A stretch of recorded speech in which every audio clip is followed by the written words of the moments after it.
everyone. Welcome back to UCLA Health Medically Speaking. I'm your host, Dr. Eve Glazier. Today, we're diving into a topic that has come up again and again on this show, shared decision-making. And it might sound like another piece of medical jargon, but it's actually one of the most transformative ideas in modern healthcare. And if our podcast has one goal to demystify medicine, make it sense for real people, then this conversation is at the heart of it, because shared decision-making is about exactly that, helping doctors and patients make medical decisions together. Here's basically how it works. Patients reflect on their personal goals, lifestyle preferences, and they share that information with their physicians or their providers. The physicians, in turn, share potential treatment options based on their medical expertise and experience. And then taking both sets of information into account, the patient and the doc determine which of the paths forward is likely going to result in that best outcome. And it sounds intuitive. It's like something that should be happening all along. But actually in medicine, this type of joint decision-making is relatively new. And so today we're going to unpack how and why shared decision-making came to be, what it looks like in practice, and how it's changing the culture of care for everyone involved. Joining me today are two experts, Dr. Chris Saigal, Professor and Vice Chair of Urology at UCLA Health School of Medicine, and Laurie Smith, who's worked in the private sector to bring these really amazing and valuable decision-making tools to market. Chris, welcome back for your second appearance on the podcast. And for anyone who hasn't had a chance to listen to Chris and our in-depth conversation about men's health, be sure and tune into Health Below the Belt, a guide for every man. Laurie, so good to see you. Welcome. And I'm really just glad you're here. Let's jump in. Great. Okay. Great, thanks. So you both heard my very quick take on what shared decision-making means, but I'm going to ask you both, how do you define it? And Chris, maybe I'll just start with you. Sure. Well, there's literally hundreds of definitions out there. The National Quality Forum, I was part of that effort to sort of have a consensus definition. And really what it is a process of communication where clinicians and patients come together, use evidence to make optimal medical decisions for patients that aligns with their goals and preferences. So that's really the standard way to look at it. It's a process of communication. I like the word process a lot, right? It's like not static. It's like this dialogue. Right. What about you, Laurie? I think of it as really a patient and their care team bringing their unique sets of knowledge together to make a better decision. And that's a decision that the patient feels comfortable with and can stick to, which means they're likely to have better outcomes. And I'm guessing, too, if they are more likely to stick to it, there's better quality to that decision, right? And less regrets then kind of going forward. That's correct. As you're saying, that was making me think that. Yeah, there's really high-level evidence, like randomized evidence. When you use this process, decision quality outcomes are higher. Patients are more satisfied. They're more knowledgeable. They're more likely to stick to their decision. And their decisions tend to be aligned with their goals more. Right. And I really like the word process because it makes us seem like we're allowed to change our minds. We're allowed to, continue to have discussion. And I really want to focus on that word unique too as we go forward to this personal aspect to these decisions. And when we say, patients bring, their goals or their preferences to the table or to the conversation, what kind of things are we really talking about? Well, I can take that. Sure. Yeah, basically the goals you have in any medical decision relate to the possible outcomes and side effects of that decision. And typically they're in the light of what your life goals are. So, for example, if you are the family's sole breadwinner and you have decisions to make about your health, and one decision is it's a one-day treatment and maybe there's a little bit higher risk versus a 6-month treatment of lower risk, you might say, I can't be out of work that long. Right. So it's really aligned with where your goals are and what's on offer in terms of treatments. And so much context. Right. Right. Any examples you can think of just sort of what people bring? I mean, I think the most relatable set of examples is anytime you're thinking through choosing a medication, right? Yeah. There's lots of trade-offs with medications, many choices. And so typically you might have a choice of 5 different things. Some might perhaps have evidence of a chance of weight gain or causing you to lose sleep, or they might be very expensive. Those sorts of things, different people are going to have different reactions to. So I think that's sort of the simplest one that my mind goes to for every person. Right. Simplest, but so common. Right. I have to say, I mean, just just at the start of this, these types of, personal value-based questions, I don't think are what people typically think of, like even when they're meeting with someone like you, Chris, as a surgeon. I'd love to ask you both, how did you first get interested in shared decision-making? Tell me, Laurie. Well, this is the origin story. Well, the origin story relates to Chris and to UCLA. I was working here at UCLA in the Institute for Innovation, which was really focused on either partnering with external companies to bring innovative practices into UCLA or scaling internal innovations to improve things at UCLA Health. And I worked with the urology department on a study of the patient experience in benign prostate hyperplasia, BPH for the acronym. Which means like when your prostate gets big. That's correct. Yeah. And you can't fully empty your bladder. It's typically the symptom. So we mapped the entire patient experience from your first consult all the way through receiving and then recovering from treatment. And what we found is, you can map it in a series of 20 or 30 steps.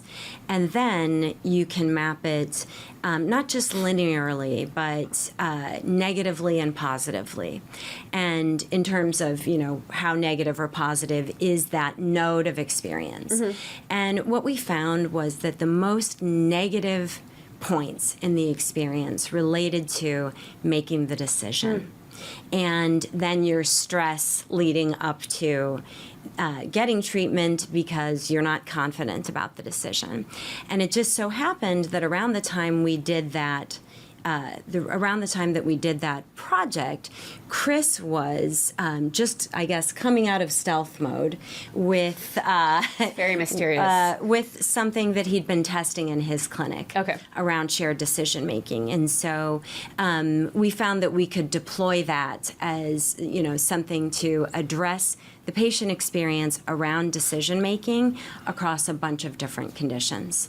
Don't you think it's interesting that this came out of like an innovation context? Yes. And I want to get into that after, Chris, you kind of tell us your origin story, because again, it kind of something that seems sort of intuitive, like it should be there all along. It's like, let's brainstorm and think about like what's really great for patients. Oh, that we collaborate with them. And we communicate, and it's revolutionary, but it is. It is, and it's really wild because I think, not to speak for you, but one of the things I remember about that whole experience was, how confronting and scary the idea of having to have a catheter was. Yes. And Chris and his colleagues, urologists are some of the most fun people to partner with, it's and true. the most empathetic specialists, and they all said, well, gosh, really? A catheter is scary? Well, that's like brushing your teeth. So it was sort of this aha moment where there's, you think you understand, but you really don't have any idea unless you ask. Yep. Absolutely. Like getting a catheter feels like going to space for, for a lot of people. And for you, it is like brushing teeth. That's right. But when did this start for you, this interest? I think it's a couple of origins. I mean, certainly in residency, I saw one of the benefits of residency is you see many different faculty do their take on how to treat a disease, right?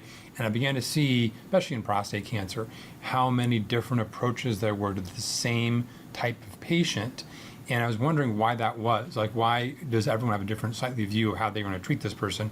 And I got interested in health services research. It was almost from a systems point of view. Like, I began to read about the literature around how, depending on where you live in this country, what county you live in, you're more likely to get one type of surgery or another. It's true for heart disease. It's true for urology conditions. And, it's really the doctor you see that is determining the treatment you get. And that's called practice pattern variation. And so what we also at the same time learned was there's a lot of inappropriate care happening to people. And so I began to think, how can we address some of that? And the part that was never really brought into this was the patient. Yes. And as we have, there's the other element is socially, I think there's much more democratization of information. Yes. At the same time, this is in the 90s, patients, the internet came online. Patients, they began to read about their conditions and also feeling more empowered that they had some knowledge, right? And so you can leverage their burgeoning ability to be participants, right? They aren't as afraid to have that discussion. They have the knowledge, but they have their values. Yes. And that's what really drives that appropriate care. So it became like a way in to fix some problems in our healthcare system and improve the quality of care. And I mean, and also the clinical medicine has changed. We have a plethora of treatments for any one condition, right? And at this point, even if you've got your knee pain, you've got heart disease, there's like many treatments that all have trade-offs. Right. And it's really exciting that there's so many, but as a patient, it's really overwhelming. That's right. Information overload. Right. So, the doctor's role has shifted considerably. So when you were a resident, it's interesting, right? Because when you're a resident, you're in training, and so you're noticing all of these variations in approach, right? But probably in the hospital where you trained, and then also nationally. So you noticed that from a trainee perspective. Did you also ever notice a patient who was kind of struggling with the decision making? All the time. You saw that all the time too. All the time, especially in cancer, especially prostate cancer care. It's really emblematic. Oh yeah. Because there's so many. I mean, we were learning about the different ways to treat that. Like active surveillance is becoming a thing. So yes, patients really struggled because they weren't familiar with cancer care and decision making. They had a little bit of knowledge, and they didn't understand their role in it. Yeah.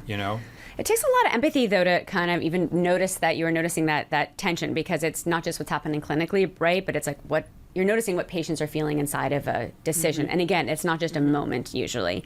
And again, going back to innovation, we're talk so much about shared decision being a major advancement in healthcare, which I believe it is, and especially culturally. It might be helpful, though, just to kind of fully understand why it's such a big change and why we're still kind of adopting it, both locally and nationwide. Can we rewind a little bit? I mean, kind of a little bit.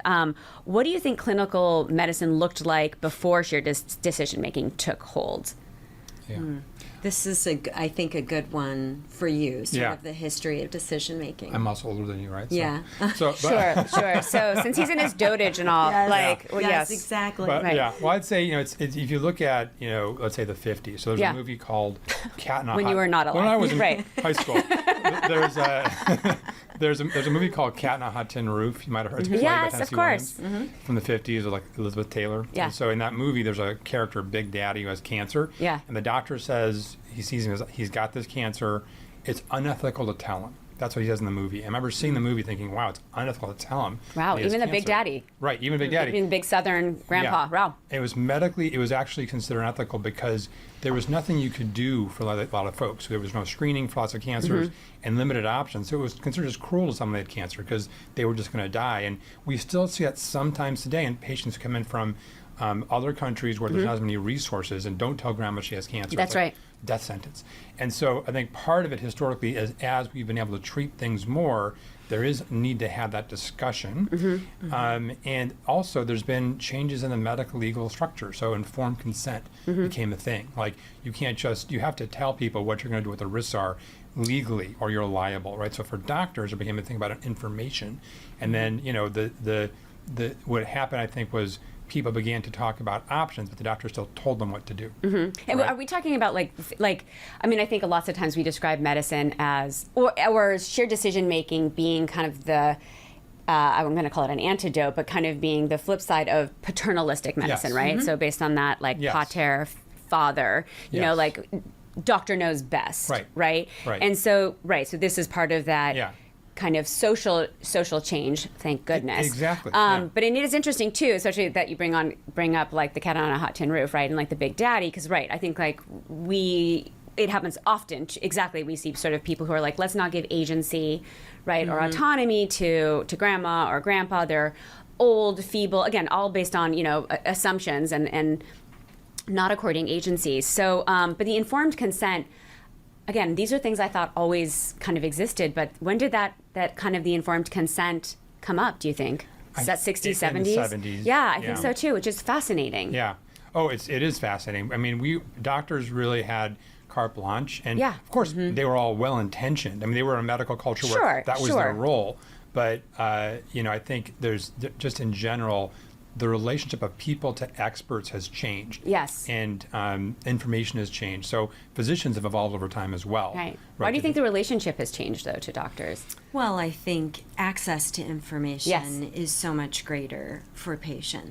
Right. People can go and find whatever answer they want, whether it's right or wrong. Right. And so I think that's part of it. Yeah. It is, and physicians are changing and patients are changing Sure. at the same time. Even the demographics of physicians themselves. That's Yeah. correct. Training is changing a little bit. Yes. You see programs like narrative medicine, Columbia, and Yeah, so forth I that did are that. really about drawing the story out of the patient. So I think those things are all good and changing. I think the other piece of it, of course, is for better or for worse, pharmaceutical advertising. So you're having people see things on TV or hearing them on the radio, Right. and going in and asking Yes. about these things. You, of course, have ChatGPT now, where you can, or any other platform, where you can ask your questions and Right. something reasonably professional comes back. Again, whether it's right or wrong, but there's a lot of information seeking already happening. And so in some respects, patients are pushing, even if their physicians weren't changing, patients would be pushing their care teams in that direction. And I want to add one thing to this, though, shared decision making is not about the doctor saying, here's your options, what do you want to do? Right. I mean, patients do want an opinion from a doctor, and they deserve one, but they are free to take that opinion or not make a decision. Right. I mean, the doctor, and even if a patient says, I'm so overwhelmed right now, emotionally or information-wise or whatever, I want the doctor to make the call. That's okay. Sure. But the doctor, you can still tell the doctor what your goals are. So that's the key thing for a patient who feels that way.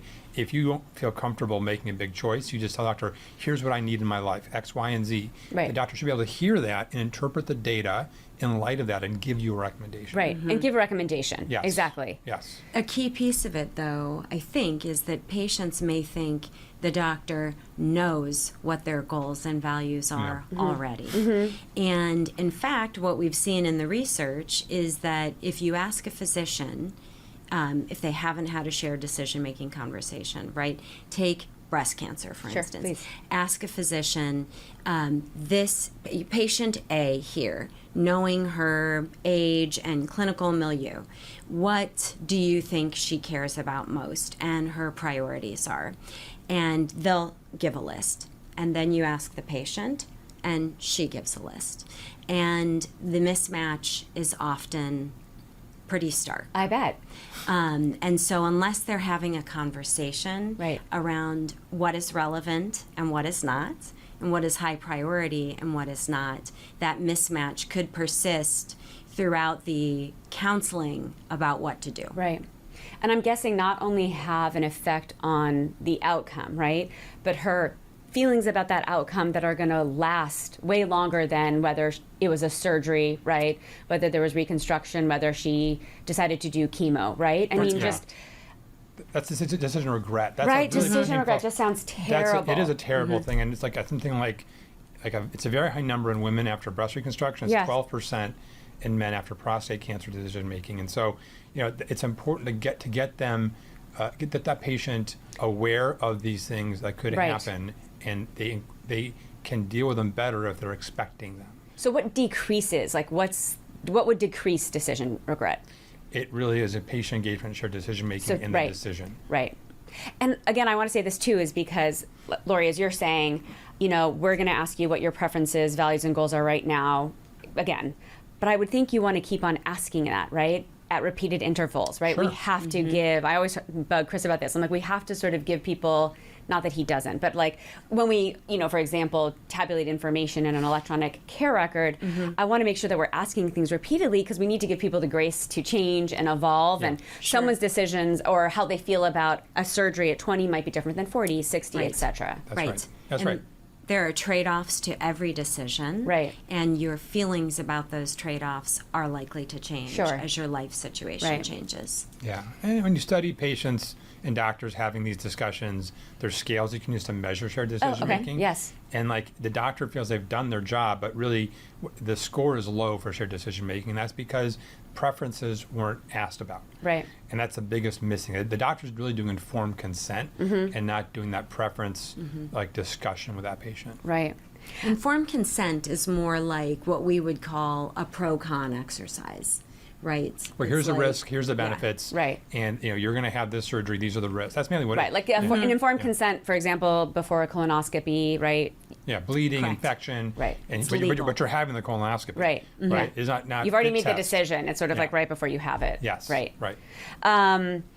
It's again, I really remark on this paradigm shift because I think it sounds like in this era, and it's interesting because it's kind of reflected historically, since we're talking about like the 60s, 70s, where there was a lot of questioning, I think, of authority across the board, not to completely generalize about history, but now then we having doctors kind of being forced to kind of come down from their pedestals, into a conversation. I mean, hopefully it's been positive for doctors too. I Yeah. think it has been, Yeah. right? I mean, also doctors. I mean, we're also overwhelmed with choices. Yes. Yep. Right. So it's like we're all suffering from the same cognitive overload to some degree. Exactly. And a structured process Yes, we are. is helpful. I completely agree, and tools, which we'll get to. And Laurie, you mentioned, information, and so again, now we're into the advent of the internet, right? Where access to information has exploded, and I think overall very positive.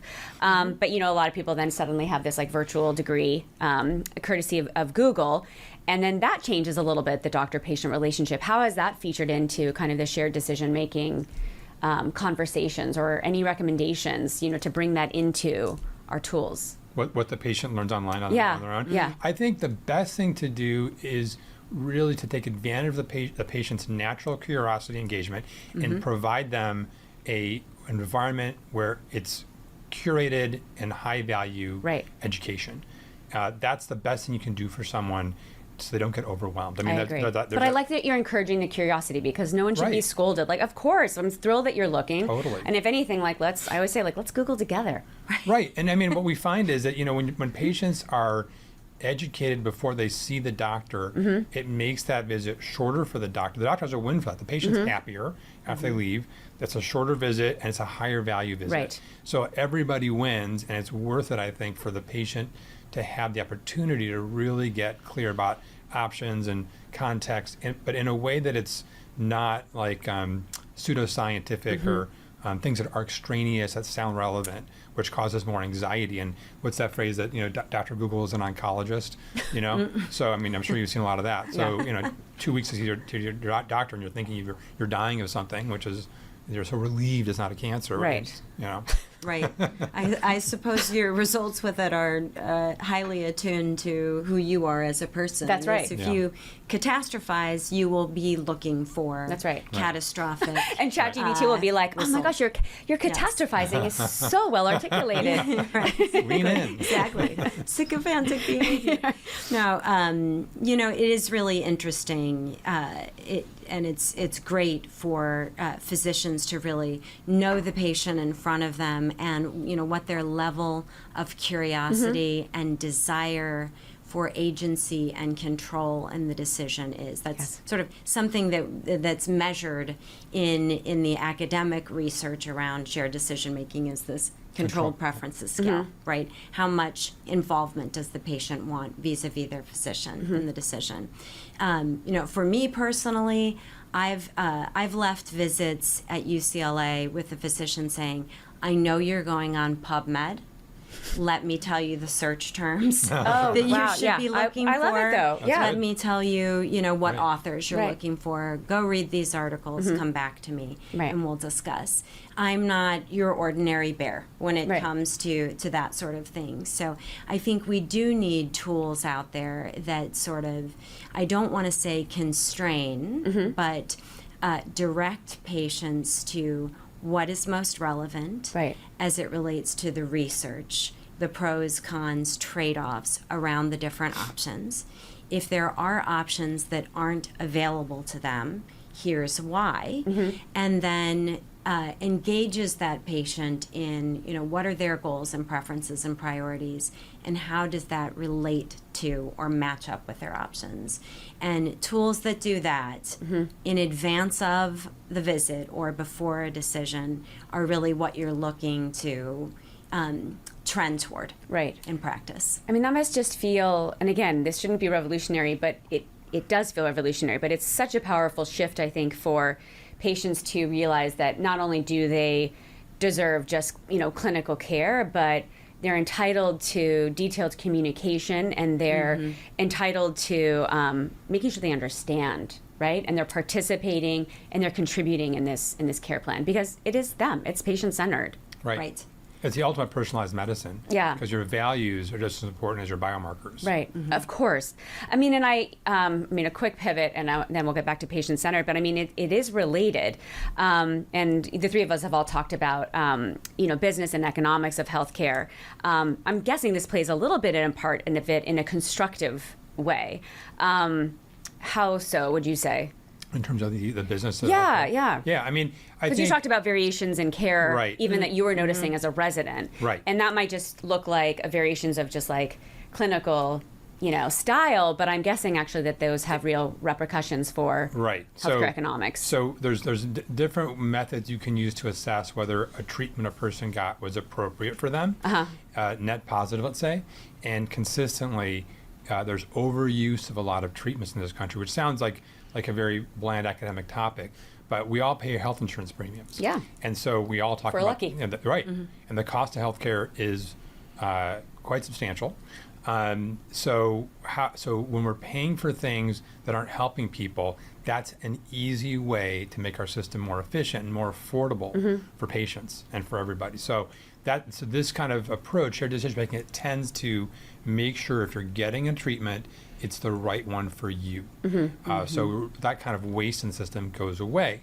It's not like a top-down thing saying no one can get this form of radiation therapy or this pill. It isn't like an administrator saying that. It's like the patient deciding on an informed basis. So in that sense, it's true consumerism. Right. But we can all go to the grocery store and decide if you want this kind of banana or this organic banana. But when you're talking about healthcare, you need something as a patient in addition to the doctor to get you ready for that decision. So the goal here is to help the healthcare system, help the patients, and help the doctors function better. I think it would help to be explicit, give some explicit examples on some of these. So, for instance, when you're making a decision about whether to have surgery, and I'll pick on knee replacement surgery, although it's one of the most successful surgeries in the history of medicine. In many cases, people could get a lot of benefit from losing weight and complying with physical therapy and getting, the muscles surrounding the knee and the tendons surrounding the knee stronger and more fit. And you could maybe get 80% of the way there. Many times people don't realize that, and so they don't try that before they just go straight for surgery. And so, asking someone, is weight loss something you're willing to try? Have you tried it before? Has it worked for you? Has it not worked for you? Are you willing to try physical therapy? Or many of us have a hard time complying with that, right? Just scheduling it, yes. Yeah, exactly. So, seeing where people are in their journey already and where they're expecting to go with this, and making sure that a big decision like a surgery aligns with that, so that they're not just jumping to something that's not going to meet their needs and ended up being very intensive and expensive. So that's one example. So I guess carrying out this example then, just to get really practical. So if I'm the patient and I'm getting told I need a knee replacement, or I have terrible arthritis in my knee that could be either go to PT or who has this conversation with me? What's the tool? So you guys are so beautifully kind of scripting this, but do I have a script as a primary care doctor if my patient comes to me? How are these tools employed? Sure. Yeah, that's a conversation that could take a very long time in clinic. And as a primary care physician, you're probably dealing with an average of 8 to 12 other issues. That's right. Given what the visit is. And so the best way to do this is to really give the patient the time and space to learn about what the options are, what the pros and cons are, and then reflect on their goals and values and how they relate to the decision. And so what I don't know if I can mention Yes, it. you can, of course. So yeah. we, our company that we have developed with underlying technology from Dr. Saigal here actually has an approach that engages patients in that educational process and in that self-reflection process. Using like digital software. Using software, yes. Okay, It's an got it. online, secure online experience. Right, so it really augments then the conversation. It's a compliment. It prepares them to make a perfect. decision. And you can do it before the visit or you can do it after the visit and then just talk Right. to your physician. And it's not replacing, it's augmenting Yeah. these That's other correct. conversations. That's correct. Also because I'm guessing, right, I mean, at least I'm not a surgeon, right, but I'm guessing that when people are coming and they're considering surgery, you know, it's really hard to remember what people are telling you when you're first you know, it can sound very overwhelming. Again, even just getting a catheter can sound overwhelming.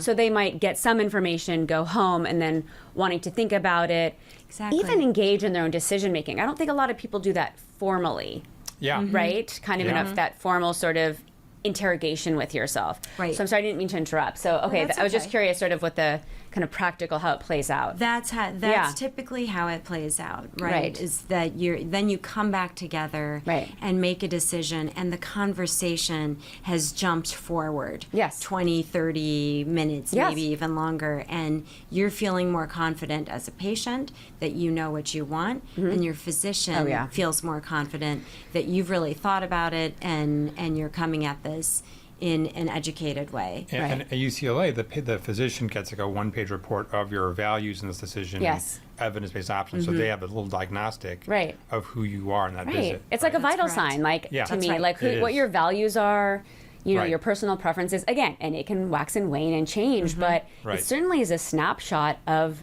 in my opinion, a vital sign. Yeah. Yep. And the more you do this across the more decisions, Yes. the more you learn about your patient just intuitively. Right. So it's not just about surgeries. Sure. It could also be about your approach to your cardiometabolic health, for Right. instance, diabetes, hypertension, hyperlipidemia. Are you willing to address this with diet? Have you already tried? If you're going to go for medication, what have you tried? What do you want to pay as your copay? Sure. Those sorts of things. Oh, I bet even when people are deciding to have genetic testing and screening, I mean, That's that's probably correct. a really big one. Or Right. hormone replacement Hormone therapy. replacement, Those yes. sorts of things, you know, Yeah. these are longer conversations where the patient should be really involved. They're medications and approaches that you're going to use probably for the rest of your life. Absolutely. And they are squarely in the primary care Yeah. office, Yeah. Yes. which is a short, busy visit. I don't know Right. what you're talking about. There's a variety of pre-visit shared decision-making approaches, ranging from brochures Yes. to software, basically. Right. So I think it's the general class of things that we can do for patients, and this approach specifically also draws in the probabilities of things happening to you, personalizes it based on who you are, what your age is, your comorbidities. Yes. And Can you translate comorbidities for us so all? if you're a person with diabetes and high blood pressure, it's possible that your outcome on this medication might be, you might have a higher risk of a complication, let's say. So it factors that in Right. the analysis, which is, it replicates the mental model of an expert, essentially. Right. And it helps you to, because it isn't just like what your preferences are in terms of, I really don't want to have this rash and I really want to have better blood control. It's basically the chance of those things happening. Right. Like I can deal with diarrhea, but I don't want a rash. Right. And Right. we often, like, imagine, you probably have this problem too. I was saying for a friend. Yeah. Sometimes, like, if you're in clinic and you mention a medication to somebody and you say, well, here's the side effects. And, like, you mention some of the more rare ones, but they're Yes. pretty bad. Right. And they're just, I don't want to have that problem. Fixating. Yeah, no, Yeah. like, forget it. Yeah. But then you realize it's a 1% chance, That's but there's right. a 90% chance it'll really be helpful. So the models that we use take into account the chances of things happening and it weighs how badly you hate that small thing, chance of happening, but it gives you a rational. It's so helpful. Mm-hmm. I have to say though, it's so helpful for the providers as well. And I know you both have already said that, but there is, as you mentioned, there's so much information even for providers. Half the time I'm like, let's just learn together. I mean, I have nothing but humility about it, but it just keeps on just striking me that when we take our patients' goals into considerations, remembering that they're the expert of themselves, right? And combining their expertise with your expertise. Right. And again, allowing that to, marinate and grow. I mean, and again, then affect kind of even not just the decision for, let's say, an episode of care like a surgery, but then episodes of taking medications, episodes of if they're going to sign their advance directive. Yeah. That's right. Right? Yep. Totally. I mean, and we're in a data-rich environment. We're in a learning healthcare system. Yes. So we're all learning, the doctors Yeah. and the patients, from each clinical encounter. That's the goal. Yeah. To a better job with the next patient based on what happened with this patient. And there's an economist, Herb Simon, won the Nobel Prize. He had a theory about bounded rationality. That basically, when you have a decision where there's lots of choices and time constraints, that essentially you quickly exceed the bounds of what your brain can process Yes. rationally. So software is a great way to augment the bounds of that, so we can be even more rational in a sea of information. Yeah, fast and slow thinking. Yeah, that's Right. right. System 2. So, I mean, Laurie, we were talking just about thank you for reminding me to ask you about examples. Sure. You should be the podcast host.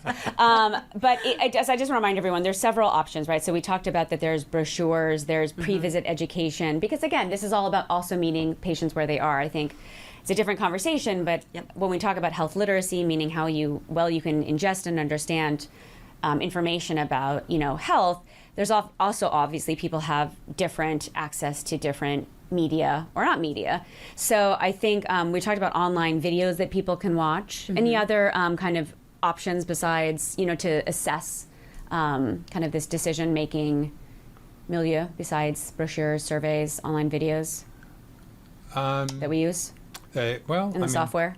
And software, that's the spectrum of things. Yeah. I think in terms of decision aids. I mean, in the 90s they would use CD-ROMs, but I think those were kind of long gone. So, and sometimes there are patient navigators. Right. So there's human beings that get hired by a system to help patients. This is great. Nursing, phone calls, those kinds of things. Right. Ahead of time. And we at UCLA, we have the Wiser Care software, and that's actually already integrated into our electronic health record. So it's in MyChart, which is our patient portal. That's right. And some people are getting it automatically, depending on a condition that they might have, or whether they have a care gap, which is just means that they're due for a screening, those sorts of things. So we are sort of automatically delivered where it makes sense for the patient, and then more judiciously delivered if a conversation is coming up around a specific decision. That's great. And we have videos that are just videos and links embedded in the software that people can self-serve if they want more information. Right. And then, of course, we're working on delivering in other modes of interaction for patients, such as chat and voice. Yeah, why not? I'm always interested, too, if, through, let's say you do multiple modules or you have multiple decisions to make, and let's say using the software, if at one point I as a patient can gain insight, or I as a provider can gain insight about this particular person, how they make decisions. Yeah. And the best sort of ingredients that go into their decision making that we just kind of can remark over time. I don't know, maybe that's too abstract, but I think it's interesting. Decision making styles. Yeah. Right. Like if we notice that, I always have a patient who does really well with a certain amount of research, right? Like take Laurie. I have my patient's Laurie, you know what I mean? And I really noticed that. And again, some of it is just intuitive and observational. And so I know that Laurie likes her PubMed articles. But again, that's just my observation, as opposed to, wow, I really noticed that you usually like to talk to this many people, and this is your family member who you like to consult with. I don't know, just to be even part of that. Yes, you gotta. Everyone has their own style. Yeah. And some people, their spouse is a very important component to that, what their spouse thinks. Some people, it could be a religious, guide, Sure. or priest or rabbi or whatever. Or some people, it's funny, there's an emotional context of decision making, and there's a study, there's a certain part of your brain that when it's damaged, you're kind of it's emotional regulation part of your brain, but you also are unable to make decisions. Like if you go to lunch with someone like has this problem, they could look at a menu and be perseverating on the chicken salad or the hamburger, but they literally because there's an emotional feeling that's required for the decision to feel good, and that's that system one. I think that we were talking. Like there's two ways to think about decision making. Yeah, I think it's the anterior cingulate gyrus that gets damaged. Right. And gosh, but that makes me worry then if someone has made a decision in the past, right, that they don't feel good about, right, and felt traumatic, then how is that then again playing into future decisions? Right. And that's important to unpack as a doctor. Right. Because I think we do, also that's the other thing we do see is people have had an experience with their family member that was very searing, right? They had a negative outcome from something, and that radiation thing was terrible. I'll never do that. And it may be unrelated to what they're facing, but the emotional context is super important. So you got to hear that, acknowledge it. Yes. That's really bad. And let's talk about what's real for you. Yes. And that is just, but you can't like say, don't think about that because it's always in your mind. Of course. So the emotional context, very important. I think it's different people need different things to come into place to get that feeling, but that feeling of, okay, it's the right thing to do. And what I tell patients always, there's a decision psychologist, Ellen Langer, who says, we're about making the right decision, we're about making the decision right. So the process, like you've done everything possible, there's no way to know the future. You may be one of that 1% of people who has a complication, right? But you've done everything possible to think about it, and you made the best choice possible. Now you don't know what's going to happen, and but you've done all of your work. Yeah, that's you've done the work. Yeah, you've done the work, and that's a very generous, compassionate remark. I think probably hard to implement for oneself. Yes. If unless you're a person that never second guesses yourself. Right. But it's almost a gift to say that to somebody, though. Yep. Yeah. It's a good goal and a gift. As a doctor, you can tell. You've seen a million people go through the same thing. I know. Right? So you can say, you're doing a good job. Yeah. You've done your process. Yes. This is right, And this regret thing, it's interesting for robotic surgery and cancer. So when the robot came out, there was a study that looked at decision regret after prostate cancer surgery. It's actually a little higher in patients having robotic surgery, although it was a miracle technology. And I'm pretty sure it was because patients' perceptions were, this is a side effect-free approach to treating my cancer, because it's sold that way. But really, it is better in some ways, blood loss, incisional pain, those kinds of things. But some of the side effects still occur. And so when that happens and you weren't expecting it, that's when you feel like, oh my gosh, what did I do? So it's really preparing yourself mentally. I think having your doctor be your coach to say, you are on the right track. Yes. Like that's an important feeling to give them. That is a support you can give a patient about decision making. It's fascinating. Yeah. It really is. Do you think there's any challenges that come with shared decision making? Yeah, I think, certainly for the physician, this is what Laurie was referring to. I think the time overwhelm can be a question because our business spending models, the time with these conversations and questions. Yeah. The 8 people that are in the 8 topics to get over with a patient, and like everyone and requires a 12-minute it. visit. Yeah. Yeah, I think there's, I think the time is the big challenge, and that's what we're trying to address with the software. Training is another piece of it, and just sort of the natural inclination of physician education to sort of tell rather than ask. That is resolving really over time as education changes. I was hoping this is something we're inculcating with our at the med school levels, because I have to tell you, I'm not that old. So when I was in medical school, I graduated in 2004. I don't remember the words shared decision making coming out in anyone's mouth. I'm not going to say that it was very humanist. We had a very humanist and, as you mentioned, the narrative medicine approach, but no one said those words. They weren't sort of codified as an approach, right? I would say a science, right? And then obviously then with all these accompanying tools. They were still in the academic realm, right? I would say at that time. Yeah.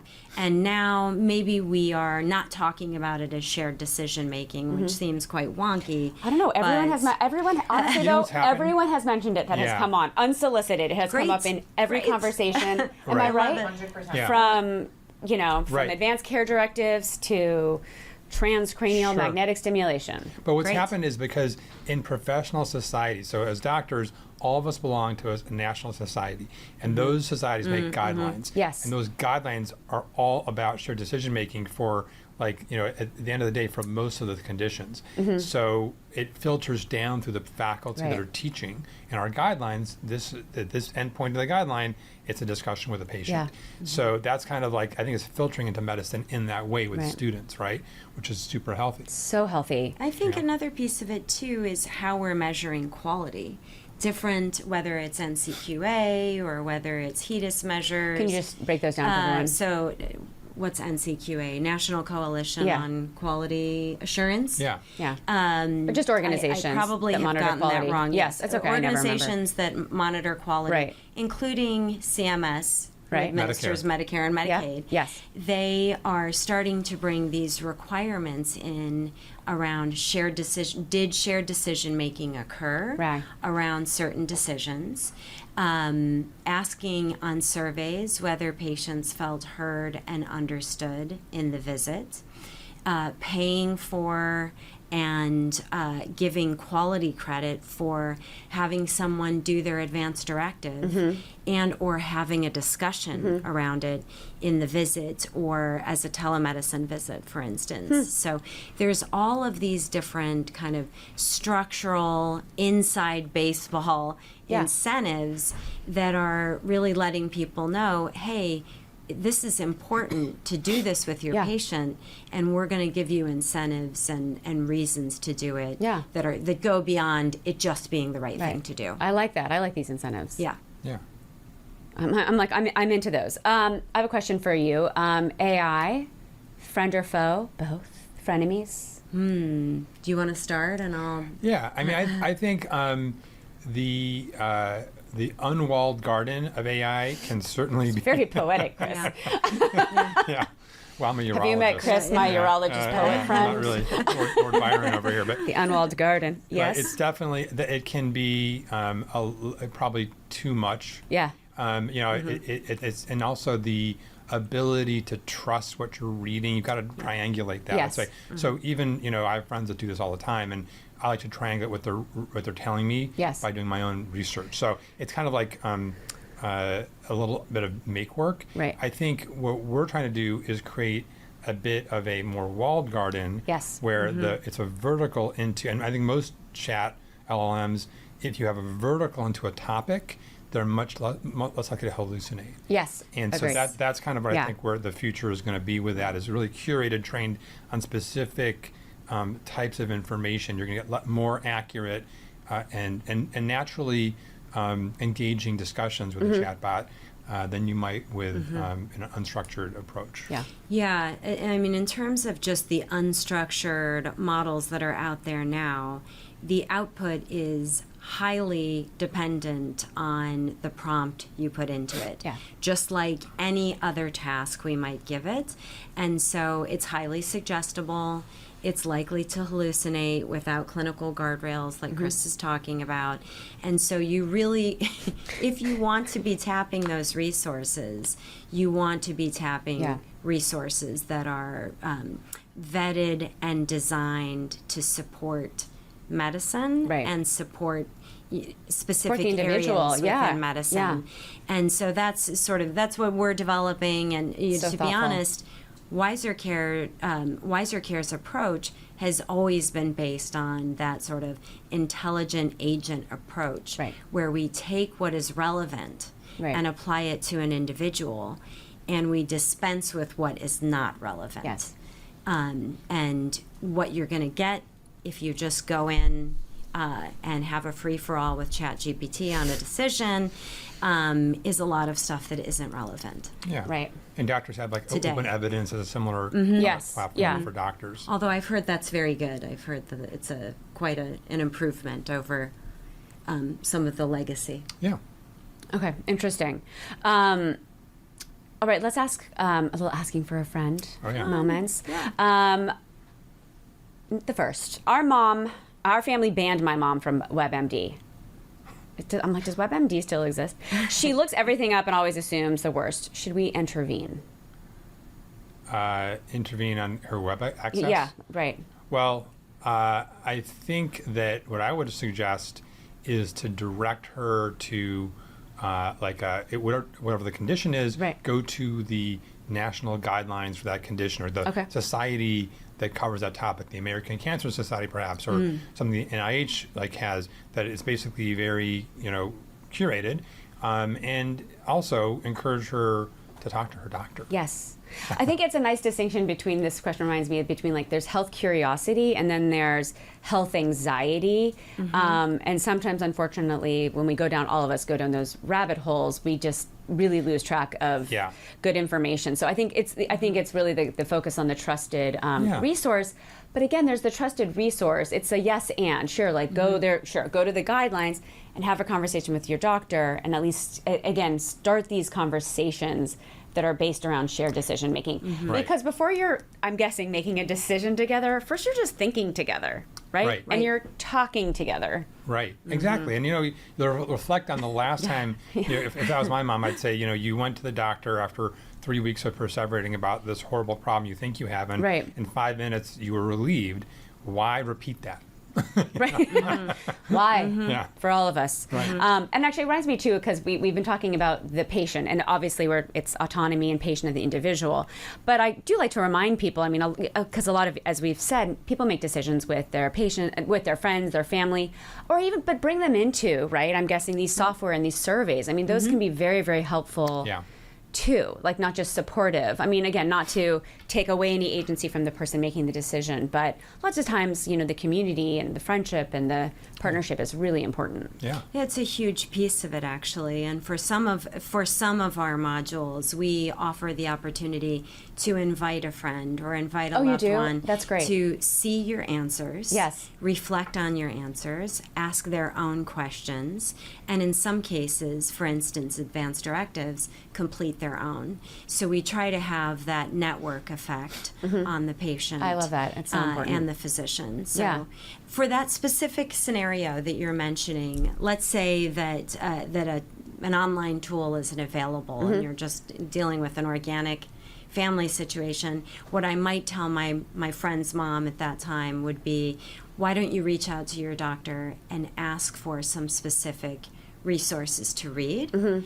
And then when you go in for your visit, have a prepared list of questions so that you can stay focused. I'm just going to say call Laurie. Yeah. Because it's really excellent advice. There's stuff on all the show notes. And I think to that question too, because this comes up, is that sometimes then when people do finally get into see their provider, is another question is, I get so nervous, I barely remember anything. What's your advice? Come Laurie. in with come in with a list of prepared questions. Also, if you've already been doing research, you should be prepared to give the source of the research that you've been doing, because your physician may ask, where did you read that? And if it's a less than reliable source, you need to be ready to give that to your physician, or if it's the Mayo Clinic website. Right. That really affects the weight that we ought to put on. And helps the physician source. too, because we definitely do not know everything. But it sounds like homework is encouraged. Yeah. Yes. Right? For sure. Yes. Focused homework. Yeah. And then, go in with your outline and your questions, and definitely don't wait until the hand is on the doorknob and it's a by the way sort of situation. I think it's always best to give a heads up to your physician if that's what you want to talk about it. And I've noticed UCLA has started asking, what is the most important thing you want addressed in the visit? They often ask that in your pre-visit questionnaire. So give some thought to that. Sure. And be sure that you, if you have multiple issues, know that you might either need multiple visits or you might need some follow-up by phone or my chart message. I think that's a really important point for both the providers and the patients, which is it's not always about the time constraints. It's just that sometimes it requires we start talking about this and then we both are going to go think about it and we'll come back together.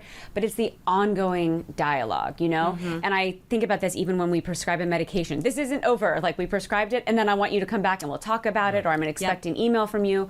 Let's continue that. You know, going back to even just you know, AI, for example, sometimes I do notice that my patients are using chat, GBT, or other forms of AI to at least just organize and their questions. Great. And I'm like, great, let's do it. I mean, I think it's all interesting. And even my patients who have, you know, going to social media, great. I go, let's look at it together. Tell me why this interests you. Tell me why this, you know, fascinated you or worried you, and let's talk about it together. Right. Why did this sound right to you? Yes, or exactly. resonate for you? Exactly. I'm not into scolding people or judging their material. Okay, here's one. I'm about to have knee replacement surgery, and I haven't told my doctor that I live alone, and I don't have anyone to help me with basic care or transportation, and I'm embarrassed to bring it up. What should I do?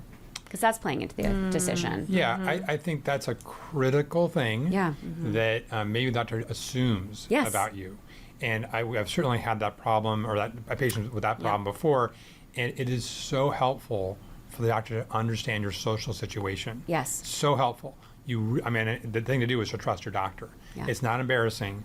You know, as a physician, like you're there to help the person, Right. and we have the full spectrum at UCLA, and all people that are unhoused to people that are living in Palisades mansions. So we need to understand who you are so we can help you, and there's always ways we can help. Yes. We definitely have an effort, as you well know, about like helping folks that need more help and community resources we can help them with, because those things often determine how they do in terms of their That's care. right.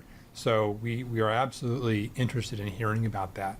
Yeah, I can't tell you. I mean, we talked about social drivers of health on this podcast. We had Niki Miller and Jasper Kump on, and a lot of the conversation was acknowledging that these social factors, you know, transportation, you know, with whom you live with or don't live with. I mean, that is as important, if not more important, to how you're going to overall do than, you know, what anesthesia you get. Yeah. That's right. So tell us, but we really want to know. But you can see how that plays into decisions, right? For sure. Even decisions to consider the decision.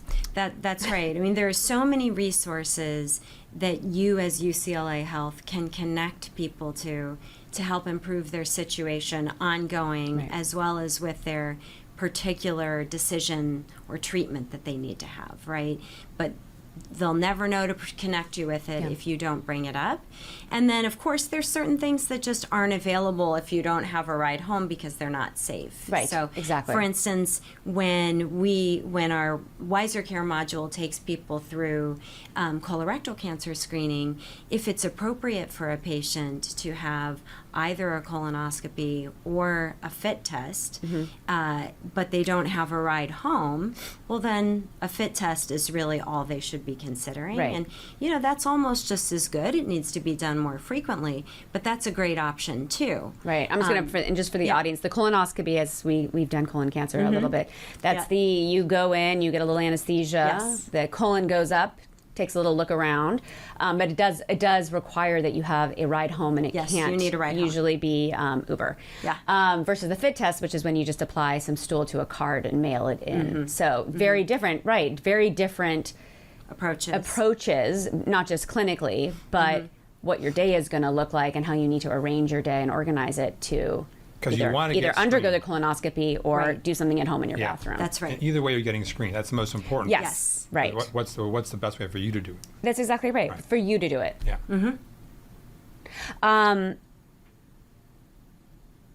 Is there anything I didn't ask you about shared decision making that you wanted to tell our audience? I would just say that patients definitely have an increasing role to play. Patients should definitely think when they go to the doctor's office, their values are super important to hear about.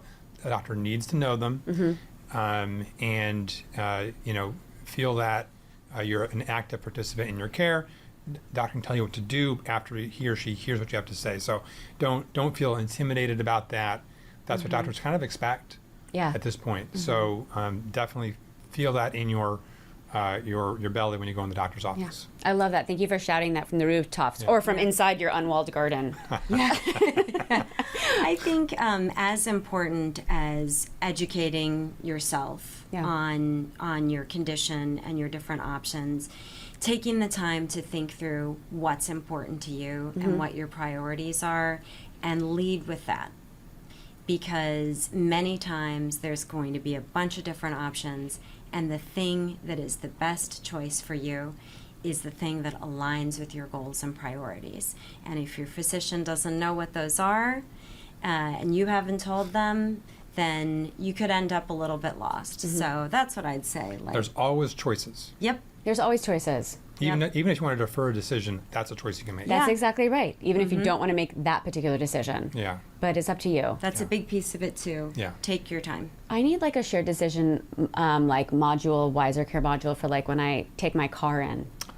That could be It's nice. not that different, really. Sorry, It's I mean, totally, yeah. I have no. I'm like, sure, do whatever you want to me. Of course, do whatever you want to the car. Yeah. Like, I have no. My goal is to drive to work, replace the Framostat if you want to. Exactly. I'm like, of course, I need all 4 tires fixed. need to get there but you know what really I'm saying, fast. though? I know, and that's And then I not that have different. decision regret Yeah. Yeah. and wallet regret. That's right. That is so not that I just want to different. say you guys are doing great work. Thank you. Automotive is next. I just want to say, especially what I really love about the conversation is that it just really reminds me, as always, that medicine works best when it's a dialogue and an ongoing dialogue. And I've certainly felt this, and I know that this for you as a physician and you as an advocate and businesswoman for this work, is that when doctors and providers really listen to their patients and vice versa to each other, better care naturally follows. And I like that we're getting away from it's not just like who knows the most, it's like how can we know together. I thank you both so much for coming on the pod. Your work honestly gives me so much hope that this approach of sharing and alignment, partnership, collaboration will become increasingly common. And I know it is because people are talking about it, but I think the more that it just gets into our lexicon, then hopefully even for our listeners that it's an expectation. Yep. Yeah. And as a leader at UCLA Health, thank you for making this discussion happen. That's great. Kidding. Thank you so much. Yeah. And we have links to all of our evidence-based resources. Show notes are in the episode. And to our audience, I just want to remind you, I hope that you're kind of walking away feeling less intimidated about sharing your personal goals with your doctor. You are honestly who we care about most. And I hope you feel really empowered to get questions, to ask questions and get answers. I'm Dr. Eve Glazier. Thanks for joining us on Medically Speaking. And until next time, stay curious and healthy. Thank you, Chris, and thank you, Laurie. Thanks. Thank you. Yeah.